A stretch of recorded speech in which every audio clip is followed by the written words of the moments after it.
आज हम स्टार्ट करेंगे Yojana for the month of September which is governance and reforms. So पहला चैप्टर हमारा है मेकिंग ऑफ ब्यूरोक्रेट्स।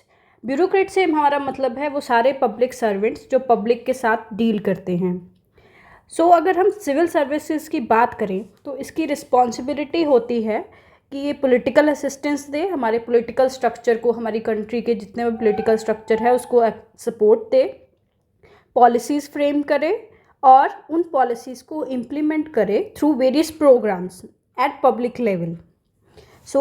बिकॉज हमारी जो गवर्नमेंट होती है वो लोगों के लिए अकाउंटेबल होती है और लोग गवर्नमेंट कैसे काम करती है through the civil servants. These are the responsibilities of a civil servant. और ये सब क्यों करती है? क्योंकि उनका गोल होता है सिविल सर्वेंट्स का और गवर्नमेंट का कि स्टेट का वेलफेयर हो और जो हमारी स्टेट की मशीनरी है वो चलती रहे। इसके अलावा इसके बारे में हमारे कॉन्स्टिट्यूशन में पार्ट 14 में मेंशन किया गया है पब्लिक सर्विसेज। और अब क्वेश्चन आता है कि हम इसको इम्प्रूव कैसे करें, हाउ टू इम्प्रूव। इसके लिए गवर्नमेंट लेके आई है मिशन कर्मयोगी। मिशन कर्मयोगी के कुछ ऑब्जेक्टिव्स हैं जिनके बारे में बात करते हैं। फर्स्ट ऑब्जेक्टिव है एक ये प्रोग्मेटिक प्रोग्राम है जिसके अंडर ये बिल्कुल ध्यान में रखा गया है कि कैसी सिचुएशन है और किस सिचुएशन में जो सिविल सर्वेंट है वो कैसे बेहतर काम कर सकता है। क्योंकि इंडिया का जो डाइवर्स एक आउटलुक है उसमें अलग अलग सिचुएशंस होती हैं और वो बहुत कॉम्प्लेक्स होती हैं। उस कॉम्प्लेक्सिटी को देखते हुए सिविल सर्विसेज में मिशन कर्मयोगी को लेके आया गया है ताकि इनको इम्प्रूव किया जा सके, सिविल सर्विसेज को, ऑफिसर्स को, और उनका जो वर्किंग है उसको भी इम्प्रूव किया जा सके। इसका मेन जो एम है वो इंक्रीमेंट करना है कैपेसिटी बिल्डिंग को, ताकि जो इंटरफेस पॉइंट है जहाँ पे पब्लिक और ऑफिसर्स डील करते हैं उसे बेहतर बनाया जा सके। इसके साथ साथ ये एम्फेसाइज करता है 3 डायमेंशनल स्किल्स पे, और वो 3 डायमेंशनल स्किल्स हैं behaviour, functional knowledge and domain. जो भी पब्लिक सर्वेंट है उनका बिहेवियर पब्लिक के लिए अच्छा हो, उनके पास उस चीज़ की नॉलेज हो, जो फंक्शन उनके पास है, जो भी उनका काम है और कितने एरिया में उनका काम है, वहाँ पे कैसी सिचुएशंस है, उसके हिसाब से वो डिसीजंस बना सकें और प्रोग्राम्स को इम्प्लीमेंट कर सकें।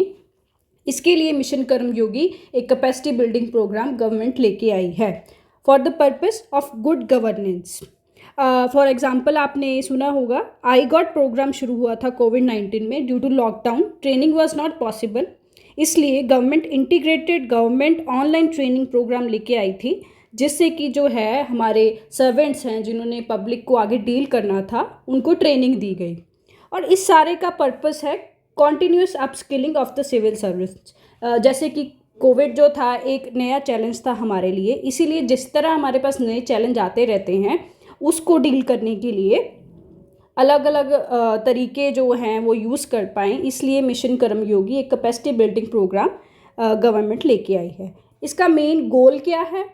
पब्लिक वेलफेयर और टू इम्प्रूव जन भागीदारी। अगर लोग पार्टिसिपेट करेंगे और सिविल सर्वेंट्स के साथ देख पाएंगे कि वो क्या काम कर रहे हैं हमारे गवर्नमेंट ऑफिशियल्स, क्योंकि higher proportion of the population depends on the government services at every grass root level. To narrow down the trust deficit between the citizens and the government process, it is very important कि हम rule to role की तरफ जाएं। जो भी हमारे government servants हैं वो रूल की बजाय रोल की तरफ जाएं कि उनका क्या रोल है और जन भागीदारी को इंक्रीज़ करें। ये इस मिशन कर्मयोगी का गोल है। Because a public whose basic needs are well served by a government administration without any harassment और misconduct is the hallmark of modern societies. आज के ज़माने में अगर कोई पब्लिक है उसकी विदाउट एनी हरासमेंट और विदाउट एनी मिसकंडक्ट, अगर उनकी डिमांड्स, अगर उनकी जो भी प्रॉब्लम्स है उसको टैकल किया जाता है, उनको सर्व किया जाता है, तो वो बेस्ट एडमिनिस्ट्रेशन की एक पहचान है। This is the gist of all the chapter 1 of योजना September 23। Thank you.